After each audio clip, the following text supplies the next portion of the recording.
Hello వైటీ family, very good morning. So ఈరోజు day 2 in Mumbai అనమాట. సో ఈరోజు ఇంకా వేరేగా తిరిగేది అయితే ఏం లేదు, ఎందుకంటే ఆఫ్టర్నూనే ట్రైన్ ఉంది. అండ్ మార్నింగ్ అయితే చాలా లేట్గా నిద్ర లేచాను, ఎందుకంటే నైట్ వచ్చేసరికి చాలా లేట్ అయిపోయింది కదా. సో ఇంకా ఇప్పుడు వచ్చేసరికి ఏంటంటే చెక్అవుట్ చేసేసి వెళ్ళిపోయి ఏవైనా వీలైతే షాపింగ్కి వెళ్ళాలి. ఎందుకనంటే అస్సలు నిన్నంతా కూడా ముంబై దర్శనం తిరిగాం, కానీ ఎక్కడ షాపింగ్ చేసే జోన్ అయితే మాత్రం మాకు తగలలేదన్నమాట. అండ్ మనకు తెలిసిన ఊరు కూడా కాదు. అండ్ ఇది వచ్చేసరికి బ్రేక్ఫాస్ట్ అనమాట. మాకు వచ్చేసరికి ఏంటంటే బ్రేక్ఫాస్ట్ ఇంక్లూడెడ్గా రూమ్ అయితే తీసుకున్నాము. బ్రేక్ఫాస్ట్ ఏమి ఇస్తారా అనుకుంటే డోక్లా ఇచ్చారనమాట. సూరత్లో తినడం మిస్ అయ్యానేమో అని అనుకుంటే ఇక్కడ ఇలా తినాల్సి అయితే వచ్చింది. ఎలా ఉంది?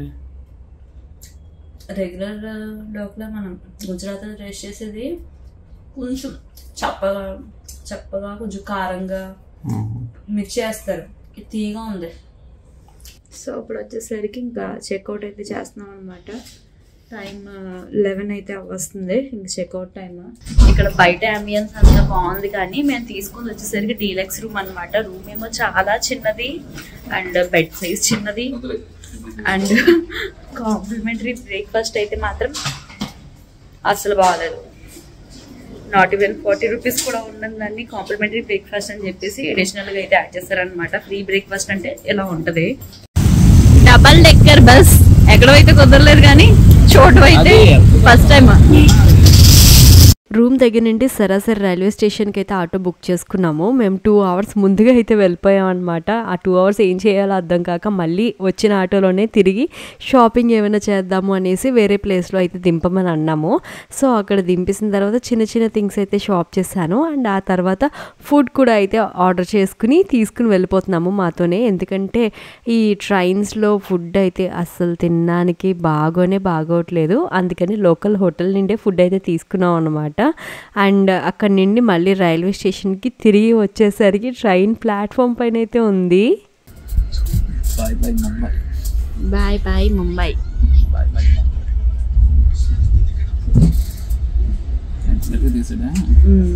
టైం అంటే టైంకి, అంటే ఇక్కడ నుండి కదా ఇంకా స్టార్ట్ అవ్వడం.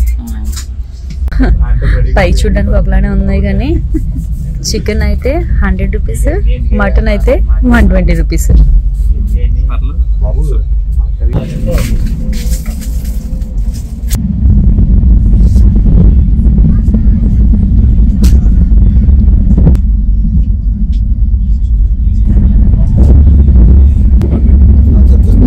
This is heaven.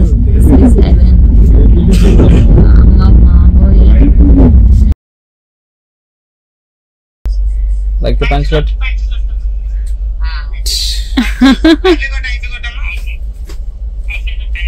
Phone కొట్టేస్తున్నాడు.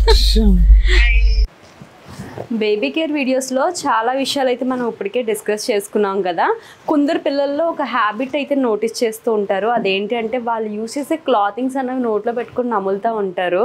So వాళ్ళు వేసుకున్న బట్టలే కానీ లేదంటే బ్లాంకెట్సే కానీ వాళ్ళు ఏవైతే యూజ్ చేస్తున్నారో ఆ క్లాతింగ్స్ నోట్లో పెట్టుకుంటుంటారు. సో ఆ కేసులో ఏంటంటే మనం ఏదైనా కెమికల్ బేస్డ్ డిటర్జెంట్స్తో కనుక మనం వాష్ చేసినట్టయితే మళ్ళీ వాళ్ళకి హెల్త్ ఇష్యూస్ వచ్చే ఛాన్సెస్ అయితే ఉంటాయి. సో ఏంటంటే పిల్లలు న్యూ బార్న్ దగ్గర నుండి ఏంటంటే ప్లాంట్ బేస్డ్ డిటర్జెంట్స్ అన్నవి మన మార్కెట్లో అయితే అవైలబుల్ అయితే ఉన్నాయండి. సో ఇది వచ్చేసరికి లవ్లా బ్రాండ్లో అయితే మీరు ఇక్కడ చూస్తూ ఉన్నారు. ఇది ప్యూర్లీ ప్లాంట్ బేస్డ్ అనమాట. సో ఇందులో మెయిన్ ఇంగ్రీడియంట్స్ చూడండి.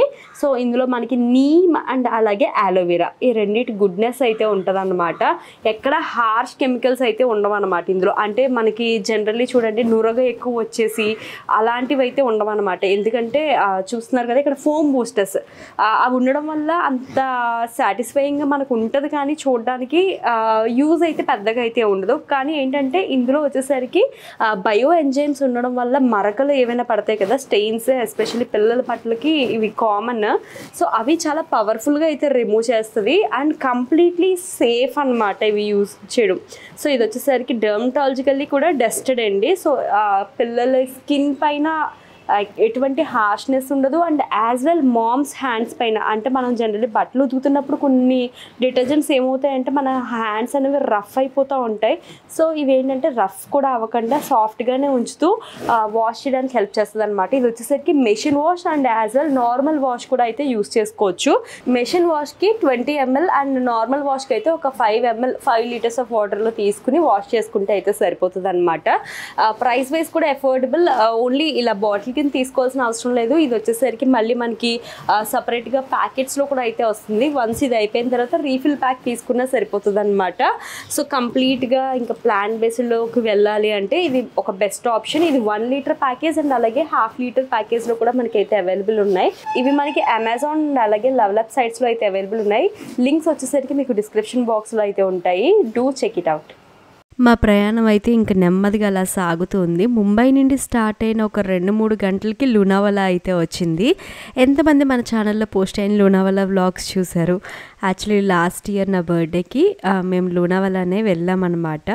యాక్చువల్లీ చాలా చాలా చాలా మంచి బ్యూటిఫుల్ ప్లేస్ అండి. పెళ్ళవక ముందు నేను ఖచ్చితంగా ఈ ప్లేస్ విజిట్ చేయాలని అనుకున్నాను. అండ్ మ్యారేజ్ అయిన తర్వాత మొత్తం మీద వీరు గారు అయితే నన్ను తీసుకుని వెళ్ళారు. కానీ ఎప్పుడు సూరత్ నుండి వస్తున్నా లోనావాలా వచ్చేసరికి అర్ధరాత్రి టైంలో వస్తూ ఉంటాము. ఆ టైంలో బయటకు వచ్చి చూసినా ఏం కనిపించదు అనమాట. బట్ ఈసారి ఆఫ్టర్నూన్ టైంలో రావడం వల్ల ఇలా చూడగలిగాము. అండ్ లాస్ట్ వ్లాగ్లో వచ్చేసరికి ఏంటి మీరు అసలు ముంబై ఎందుకు వెళ్ళారు అని అడిగారు. యాక్చువల్లీ నేను వ్లాగ్లోనే మెన్షన్ చేశాను. వ్లాగ్ మీరు స్కిప్ చేస్తూ చూస్తే మిస్ అవుతూ ఉంటారు.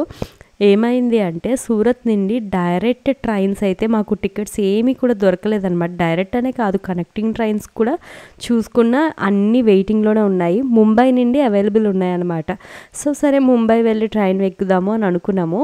ఇంకా ముంబై వరకు వచ్చిన తర్వాత ఒక్కరోజైనా అలా ఉండి చూసే అవకాశం ఉన్నప్పుడు ఎందుకు చూడకపోవడం అన్నట్టు ఇంకా అలా 1 డే ఉండి ఆ చుట్టుపక్కల ప్లేసెస్ అన్నీ చూసి ఇలా అయితే స్టార్ట్ అయ్యామన్నమాట. నా వరకు ఏంటంటే ఏవైనా 4 ప్లేసెస్ చూస్తే కొంచెం మనకి చేంజ్ ఓవర్ ఉంటుంది. సో అందుకని నాకు ఎక్కువ ప్లేసెస్ విజిట్ చేయడమైనా కల్చర్స్ తెలుసుకోవడమైనా చాలా ఇష్టము. ఏమాత్రం ఆపర్చునిటీ ఉన్నా అలా వెళ్తూ ఉంటాము. ఇంకా అక్కడి నుండి ఇంకా వెరీ సూన్ నెక్స్ట్ డే ఆఫ్టర్నూన్కి ఇంకా మేమైతే ఆల్మోస్ట్ మధ్యాహ్నానికి అయితే రీచ్ అయ్యామన్నమాట. ఇంకా కాకినాడ వరకు రీచ్ అయిన తర్వాత కొన్ని అన్ఎక్స్పెక్టెడ్ థింగ్స్ అయితే జరిగినాయి. అదే మీకు చెప్పాలి. ఇప్పుడైతే కడియం అయితే వెళ్తున్నాము. మా మామయ్య గారికి హార్ట్ అటాక్ వల్ల ప్రజెంట్ నార్మల్గానే ఉంది. కాకినాడ హాస్పిటల్లో జాయిన్ చేయమని అయితే చెప్పారు జీహెచ్లో డాక్టర్ అయితే. సో ఇంకా లక్కీని కూడా చూడకుండా వెళ్తున్నాం లక్కీ దగ్గర కూడా. సో మేము కూడా ఏంటంటే సూరత్ వెళ్ళి ఈరోజు ఆఫ్టర్నూన్ వచ్చామన్నమాట. ఇంకా ట్రైన్లో ఉండగానే మాకు తెలిసింది ఇలా అని. అంటే ఇది ఫస్ట్ టైం అయితే కాదు, ఇంతకుముందు ఆల్రెడీ పెయిన్ వచ్చి చూపించుకున్నారనమాట. దానికి మెడిసిన్స్ అయితే ఇచ్చారు. మెడిసిన్స్ వేసుకుంటే మళ్ళీ నార్మల్ అయిందని అన్నారు. సో కానీ అది స్ట్రోక్ అన్నట్టు అయితే మాతో అనలేదు. అంటే డాక్టర్ కూడా మేబీ చెప్పలేదేమో. బట్ ఈరోజు మళ్ళీ మార్నింగ్ అలా పెయిన్ రావడంతో చూపించుకుంటే కొన్ని టెస్ట్లు ఇవి అయితే చేశారన్నారు. తర్వాత ఇంకా డాక్టర్ గారు మాతో డైరెక్ట్గా మాట్లాడారు అనమాట. ఇప్పుడైతే మాత్రం ఆల్రెడీ స్ట్రోక్ 2 times వచ్చిందని చెప్పేసి అన్నారు. సో ఇంకా అందుకని కాకినాడలో అడ్మిట్ చేయడమే బెటర్ అని మేము కూడా ఫీల్ అవుతున్నాం అనమాట. ఇంకా ఇక్కడ ఉంటే కొంచెం ఎప్పుడైనా సరే వెళ్ళాలంటే ఈజీగా ఇక్కడ నుండి వెళ్ళడానికి అయితే ఉంటుంది. సో రాజమండ్రి కడియం నుండి రాజమండ్రి వెళ్ళడం, లేదంటే ఇక్కడ నుండి మేము సడన్గా కడియం వెళ్ళి రాజమండ్రి వెళ్ళాలన్నా చాలా లాంగ్ వే అయిపోతుంది. సో అందుకని ఇంకా ఇప్పుడు స్టార్ట్ అయ్యాము. మేము వచ్చి కూడా జస్ట్ ఒక 1/2 hour 1 hour అవుతుంది అంతే. జస్ట్ లంచ్ చేసి ఫ్రెష్ అయ్యి స్టార్ట్ అయ్యాం. లక్కీని కూడా ఇంకా తీసుకురావడానికి వెళ్ళే టైం కూడా ఇంకా అవ్వలేదు. సో ఇప్పుడు చూడాలి ఏంటి అన్నది, ఆ రిపోర్ట్స్ అవి తీసుకుని వెళ్ళి చూడాలి. సో ఏంటంటే ప్రైవేట్ హాస్పిటల్స్లో కూడా అడ్మిట్ చేయొచ్చు. కానీ ఏంటంటే పర్ డే దగ్గరగా 45,000 వాళ్ళు యావరేజ్గా చెప్తున్నారు అనమాట. 45,000 అన్నట్టు. యాక్చువల్లీ యాంజియోగ్రామ్ ఒకటి చెయ్యొచ్చు, కానీ ఆల్రెడీ డాడీకి కిడ్నీ ప్రాబ్లం రీసెంట్గానే జస్ట్ అది కూడా ఒక 3 months బ్యాకే స్టార్ట్ అయ్యింది. దానివల్ల యాంజియోగ్రామ్ చేయడానికి అయితే అవ్వదని చెప్పేసి అన్నారనమాట. దానివల్ల ఇంకా మెడికేషన్ అండ్ అలాగే వెంటిలేటర్ మీద ఒకటి కదా అన్నారు, అవసరమైతే అలా పెట్టాలి. సో అలా పెట్టినట్టయితే పర్ డే 45,000 చొప్పున అవుతుంది. సో మీరు అఫోర్డ్ చేయగలిగితే ప్రైవేట్ హాస్పిటల్స్ లేదంటే జీజీహెచ్ అని చెప్పేసి అన్నారు. యాక్చువల్లీ మేము కూడా ఇప్పుడు పర్ డే 45,000 పెట్టి అంటే మాకు కూడా అయ్యేది కాదు, తెలిసిందే కదా. సో అందుకని ఇంకా జీజీహెచ్లో చూపిద్దామని డిసైడ్ అయ్యామన్నమాట. సో అందుకని ఇంకా కాకినాడ తీసుకొచ్చేద్దామనేసి వెళ్తున్నాం. చూడాలి ఎలా ఉంటది ఏంటి అన్నది. ప్రెసెంట్ అయితే కంప్లీట్లీ ఇంకా పెయిన్ అలా అయితే ఏం లేదు, కంప్లీట్లీ నార్మల్ గానే ఉన్నా అన్నారు. ఫోన్ కాల్ అన్ని మాట్లాడడం కంప్లీట్ నార్మల్. బట్ ఏంటంటే ఎందుకని మంచిది కదా, చూపించి అబ్జర్వేషన్ లో ఉంచితే ఏంటి అన్నది మరి కాస్త క్లియర్ అవుతుంది అనేసి తీసుకొచ్చేస్తున్నాం. మనశ్శాంతి లేదనమాట.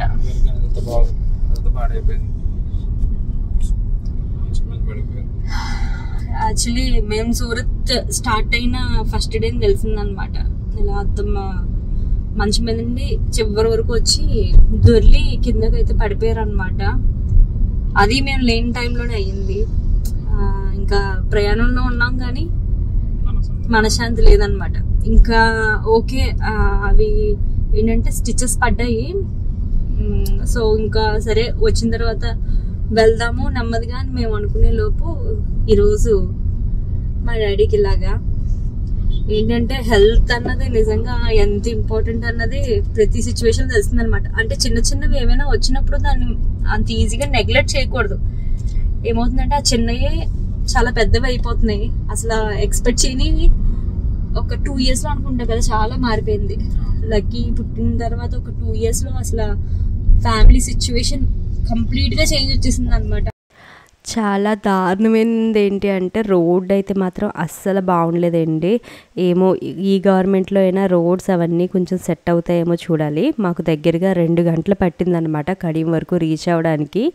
సో ఇంకా డాడీని అయితే ఏమైంది ఏంటి అన్నీ కనుక్కుని ఇంకా ఇమీడియట్ అయితే స్టార్ట్ అయిపోయామన్నమాట అక్కడి నుండి.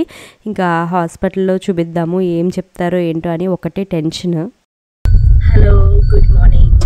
సో మేము సూరత్ నుండి రిటర్న్ అయిన తర్వాత ఈ రోజు లక్కీని తీసుకురావడానికి అయితే వెళ్తున్నాం అనమాట. ఫస్ట్ టైం 6 days వదిలేసి ఉండడము. చూడాలి వాళ్ళ రియాక్షన్ ఎలా ఉంటుందో. అంటే ఇప్పుడు మా దగ్గర ఉండి వేరే వాళ్ళ దగ్గరికి వెళ్ళడానికి చాలా ఇంట్రెస్ట్ చూపిస్తాడు. ఇప్పుడు 6 days వరకు మా ఆడపడుచాల ఇంట్లో ఉండి మా దగ్గరికి రావడానికి వాడు ఇంట్రెస్ట్ ఎలా ఉంటుంది అన్నది చూడాలి. అండ్ యాజ్ వెల్ ఇప్పుడు హాస్పిటల్కి కూడా వెళ్తున్నాము. డాడీని అడ్మిట్ చేసి ఇది 2nd day. నైట్ అయితే మాత్రం కండిషన్ స్టేబుల్ అని అయితే చెప్పారనమాట. ఐసీయూ నుండి నార్మల్ వార్డ్కి అయితే షిఫ్ట్ కూడా చేశారు. బట్ చూడాలి అంటే మెయిన్ డాక్టర్ వచ్చి ఏం చెప్తారు, ఏం సజెస్ట్ చేస్తారు అన్నది అయితే ఒకసారి చూసి దాన్ని బట్టి ఏం చేయాలి అన్నది డిసైడ్ అయితే అవ్వాలి. చూద్దాం అసలు అటు రియాక్షన్ ఎలా ఉంటుందో చూద్దాం. 1 week లేము కదా, అటు రియాక్షన్ ఎలా ఉంటుందో చూద్దాం. దీనిలో నిద్రపోయాడా?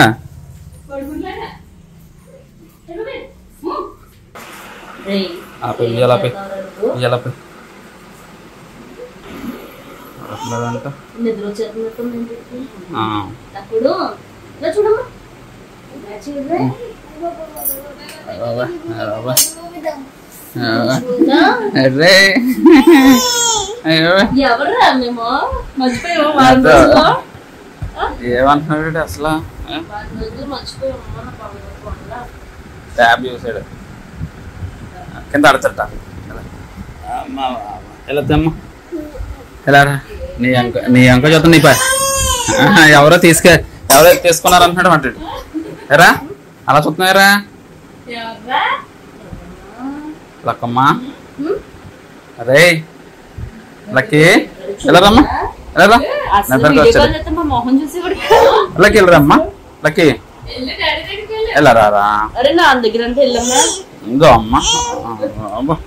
ఒక పక్కన మా డాడీ హాస్పిటల్లో ఉన్నారు అని అనుకుంటే మరో పక్కన మేము కూడా సిక్ అయ్యామన్నమాట. ఇట్స్ బికాజ్ చాలా లాంగ్ జర్నీస్ వెంటనే చేయడంలో మొత్తం మీద బాడీ అయితే బాగా స్ట్రెయిన్ అయిపోయి వీరు గారికి అండ్ నాకు ఇద్దరికి కూడా ఫీవర్స్ అయితే వచ్చేసినాయి. లక్కీ వరకు అది స్ప్రెడ్ అవ్వకూడదని అనుకున్నాం, కానీ లక్కీ కూడా సంహౌ ఏంటంటే సిక్ అయ్యాడనమాట. ఇంకా డాడీ లక్కీని చూడాలని అనుకుంటున్నారనేసి హాస్పిటల్కి అయితే తీసుకుని వెళ్ళాము. ఇంకా మేము కూడా ఏంటంటే ఈ మెడిసిన్స్ అండ్ కోర్స్ అయితే యూస్ చేసామన్నమాట. సంహౌ కొంచెం రికవర్ అయితే అవుతున్నాం అనమాట. ఇంజెక్షన్స్ అవన్నీ చేయించుకోవాల్సి అయితే వచ్చింది. అండ్ మా డాడీ కోసం ఫర్దర్ అప్డేట్ అన్నది మీకు వెరీ సూన్ వ్లాగ్స్ అయితే వస్తాయి. అందులో నేను ఖచ్చితంగా పోస్ట్ చేయడానికి అయితే ట్రై చేస్తాను. సో ప్రతిదీ మీతో షేర్ చేస్తూ ఉంటాను కాబట్టి ఈ అప్డేట్ కూడా మీ వరకు అయితే చెప్పాను. సో మీరు కూడా కోరుకోండి దేవుణ్ణి, పాజిటివ్ బ్లెస్సింగ్స్ ఉంటే అన్నీ కూడా మారుతాయి కదా.